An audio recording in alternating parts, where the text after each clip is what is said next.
Hey everybody, I'm here with a film review of a film that I'm pretty sure nobody has seen and nobody will see.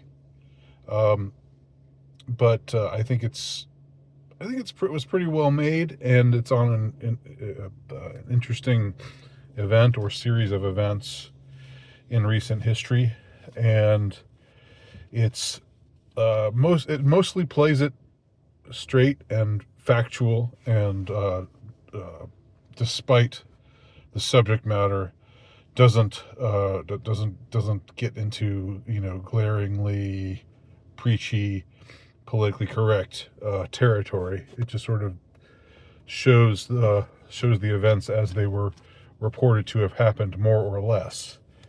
The movie is called The Order. Now, it's what it's about is this group of men out of Coeur d'Alene. I think, is that how you say it? Coeur d'Alene, Idaho, in the 1980s. And back then, there was this church that was uh, presided over by a man named Butler. I can't remember his first name. Sorry, haven't really done my homework here. But he was an unabashed neo-Nazi, and the church was, what would be the precise term? It combined Christianity and white. I guess back then they said white power. White power was the operative phrase, and so it was attended by a lot of disgruntled white folks who felt that they'd been screwed over by the system, by affirmative action, and so forth. While Butler preached these kinds of things, he did not openly espouse the commission of violence. But there was a book that had been written at around this time, which is a book that is still famous / infamous and certainly notorious, called the Turner Diaries. This book was being handed around at the time. I remember I wanted to read the book myself, and this was before Amazon. This was back when I was in college, and they actually had a copy of it at the local library, but you couldn't actually, or not at the local library, at the college library, but you couldn't check it out. You had to just take it and read it on site, on SITE site, and then return it, which was peculiar. Like they just didn't want it to get out there, I guess. I don't know. But when Amazon started up, then it became available for anybody to have their own copy, and I think you can still find it. Anyway, the Turner Diaries, written by Dr. William Pierce, if I'm not mistaken. This is some old school, Nazi skinhead, white nationalist 1.0 era stuff. So the Turner Diaries was a fictional account of a revolution started by some disgruntled white people living out in rural country, who robbed a bunch of banks and did committed some illegal acts to get a war chest, and then built up an army and started committing terrorist acts, and eventually took over the world in 200 pages. It's not really a very realistic book, but it was sort of seen by some as a blueprint. And there was one man in Butler's church, a man named Rob Matthews, who was tired of all the talk and a little less talk and a little more action, as Toby Keith would put it a little bit later on, although he was talking about something different. So there's a scene where we see him standing up in this church and saying, "Look, Butler, we're tired of you reading this stuff to us and telling us that we're gonna that eventually we're gonna gain back our country. We need to take it back. We need to take it back now by force, and we need to do whatever it takes. And a lot of people said, yeah, yeah, and so he built himself up a following there, and eventually this group was assembled that was called the Order, came to be known as the Order, which I think was taken directly from William Pierce's book, and the Turner Diaries. So the Order, which was Rob Matthews and a few other men that he had brought into his ranks, brought into his cause. They did some things like they robbed a Brinks truck, and they put a bomb in a porno theater. And this is back when you had to get your porno that way by actually walking into a XXX theater. It was a better time, because you had to if you're you had to be a really hardcore pervert and show the world that you were a hardcore pervert by walking into a building and watching hardcore porn. Now, of course, you can just get it surreptitiously and then just pretend like you're a good citizen and not at all a pervert. And many people do just that. But it wasn't like that back then. So they blew up this porno theater, and that was a diversion. And then for them, so the police all went to the porno theater, and then they robbed a bank on the other side of town. So they had some they had some brains about them. They knew what they were doing to a certain extent. To a certain extent, they were just sort of winging it. But they'd had enough. They were radicalized, and they were going to do what they could to get her done. Now, the movie doesn't feature any actors that are recognizable, except for Jude Law. Yes, Jude Law is in this movie, and Jude Law plays a Fed. He plays the federal agent who's tracking this group down, or trying to. And it's a very gritty performance by Jude Law. He plays against type. He's a little haggard. He's a little run down. He's a little impatient. He's a man who's, we get the impression, has lost his family. For his wife doesn't love him anymore, and he's just he's over the hill. He's past his prime, and he's kind of in a grim state of mind, kind of possibly an alcoholic, but he's still dedicated to his job.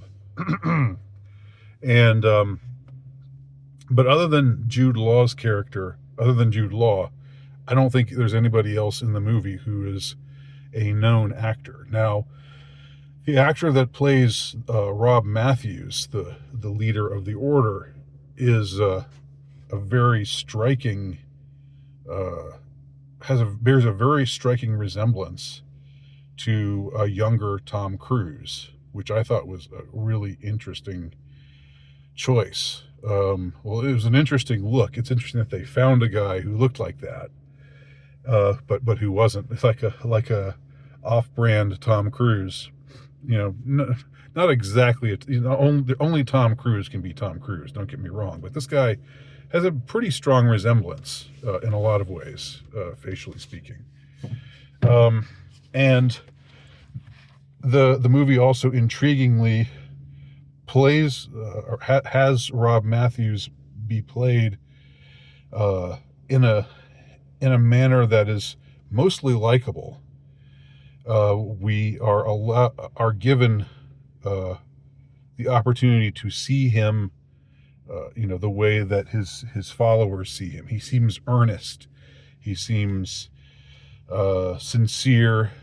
He seems to be, a leader of men. He's charismatic. Uh, he's. We don't really see him ever behave in a way that seems evil or insidious, unless I'm forgetting a scene or something here or there. Most of the time, he seems like just an idealistic, revolutionary leader. That's a pretty interesting way to play it, considering, um, who he is and what he's trying to do. Now, also another thing that happens in the movie is there, as far as I know, no one really gets hurt or killed. No bystanders except one guy. There was, I don't, when they planted the bomb in the porno theater, I don't know whether that resulted in fatalities or not.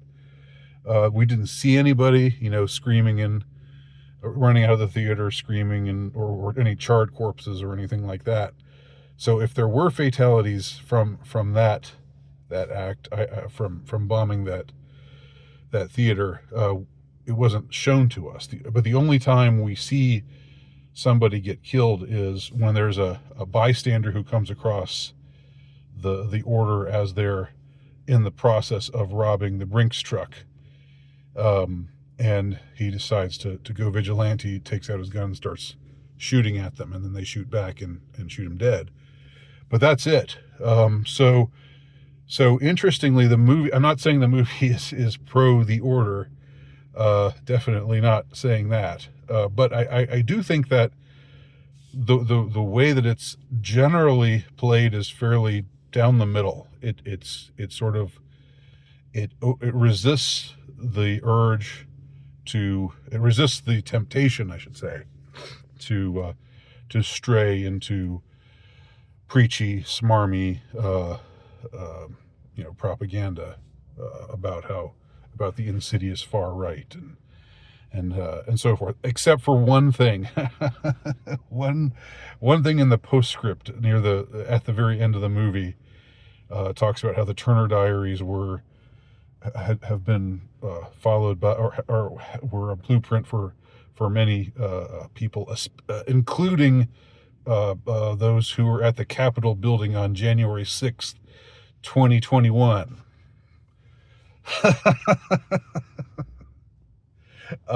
Which is a charge that I doubt. I don't think that I don't think that the events at the Capitol building on January 6th in any way are consonant with the sort of cold-blooded terrorism that's being espoused in the Turner Diaries. But I don't know.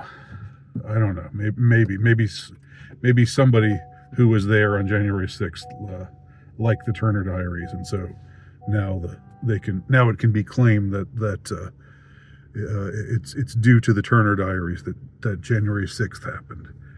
But anyway, skip to the conclusion, and I'm not spoiling anything because all this is, you can look it up. It's historically,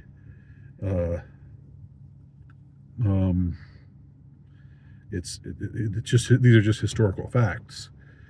When when the feds try to take out Rob Matthews, he's in this house, and his men have all tried to run away, but they've been captured. So he's in the house all by himself, and he won't give himself up. He keeps shooting back at the feds. So what they make a decision to set the house on fire. And this is pre-Waco. This is pre-Ruby Ridge. And I'm not saying the feds didn't have, I'm definitely not a fan of the feds, But in this case, you know, this group was actually committing federal crimes, so you know the feds had a case to go after them for sure. But the choice to set the house on fire seems like a dubious one. And Jude Law's character wants to take him alive, and he even walks, because you know he's a man at the end of his rope. He even walks into the house and walks up the steps to where Rob Matthews is in a room on the second floor.